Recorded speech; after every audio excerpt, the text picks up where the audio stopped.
We often get this to what lenders typically have the lowest rates. I was going to say, is it brokers like us? Is it a credit union? Is it what we call a big box lender, like a Quicken or a Rocket? It depends. Many things depend on that. Some lenders, for example, I just said that FHA will go down to a 500 score.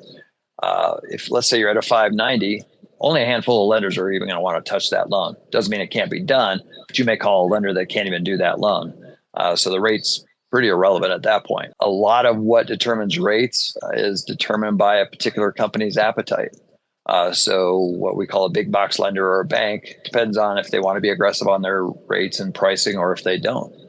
Many times they're going to be very conservative just in case they got to accommodate for loans that go sideways or that where people don't pay. So a lot of times they're less aggressive. Sometimes they're more aggressive, but typically those lenders, the big box lenders and banks, are quoting off of one rate sheet.